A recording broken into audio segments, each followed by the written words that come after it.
Bristol has a long tradition of battling for social and political justice, and of its suppression. In 1831, a demand for the right to vote was brutally suppressed by dragoon guards.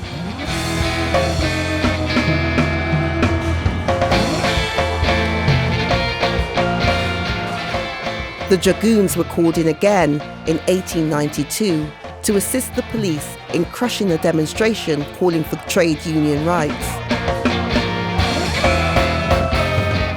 3 of the organisers of that demonstration were sent to Horfield Jail, but the trade union movement in Bristol remained strong.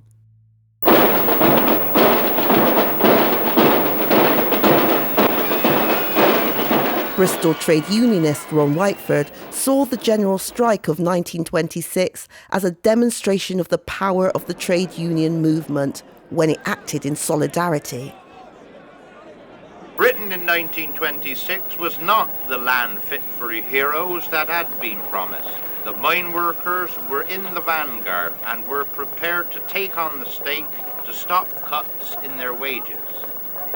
We regret to have to announce that all efforts at compromise between the Trades Union Council and the government regarding the position in the coal fields having failed, a general strike will begin tomorrow at midnight. At the coalfields on May the 4th, pickets were on duty, but none were needed. Railways, docks and buses were paralysed, for workers took up the call to stop work enthusiastically. But fellow trade unionist Marge Evans was all too aware of the pitfalls. It wasn't an organised general strike. It's hopeless to call a general strike unless you have practically every worker in the country to come out. I mean, that's a general strike. Well, some of them weren't even unionised. And the government called on volunteers, and the young students thought it was a joke, to drive trams and cars and buses. Then, despite the solidarity of the working class and their determination to win, It is London calling the British Isles. We have just received the news that the general strike has called off by the leaders of the Trades Union Council. Engine driver Bill Paxton was shattered by the news. The news came through. That was 12 days that been called off.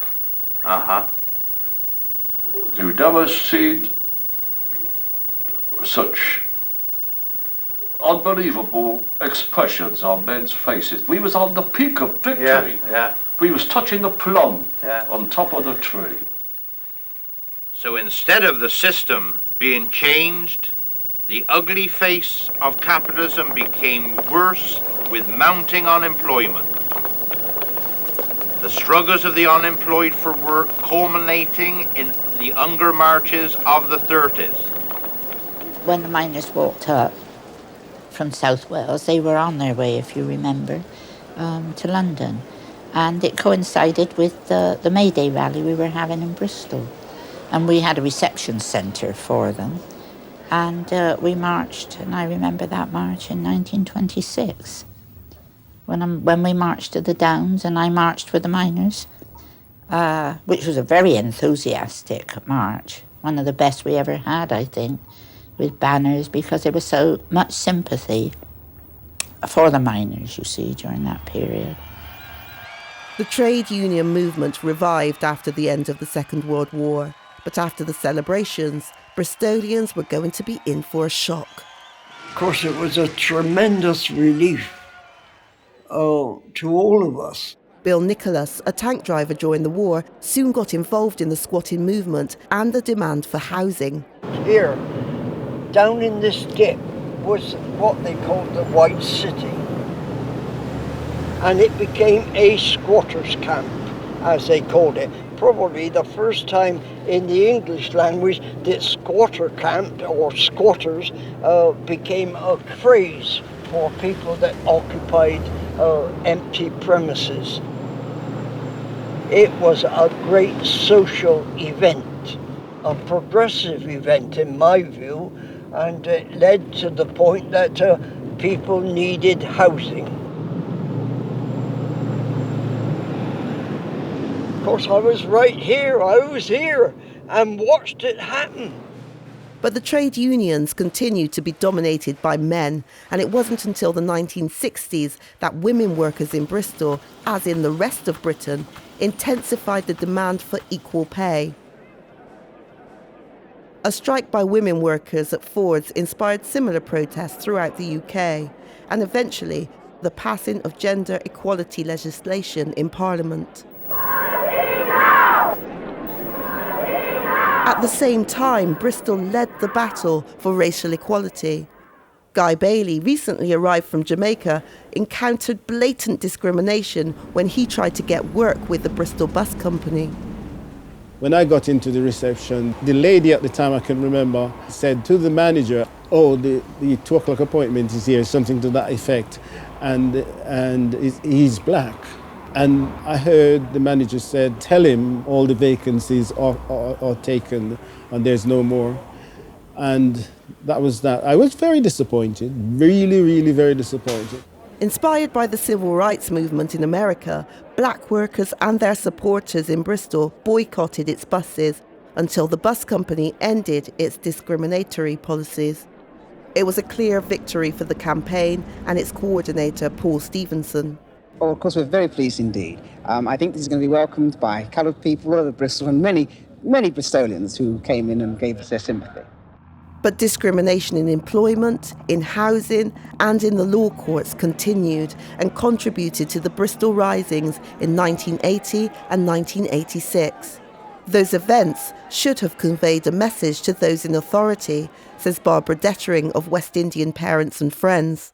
The lessons I think they should have learned is that we are not cattle. And you don't just herd us all up into one area, and sort of a pen. You will rebel. And I think they should learn to treat us all as people and forget this colour of the skin. We are all individuals. We are all human beings, same as that.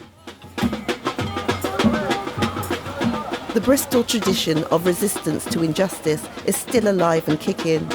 Earlier this year, thousands turned out to protest against the government's austerity policies. It was a day that turned from pouring rain to sudden sunshine, from sombre protest to sunlit hope for the future. Bristol took a few steps forward in the journey to justice.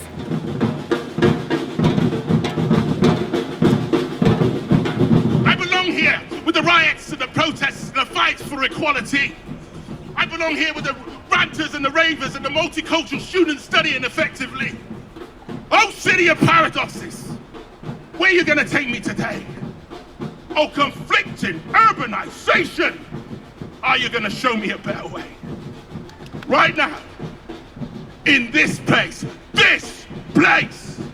we have the opportunity to do something great, to do something amazing together.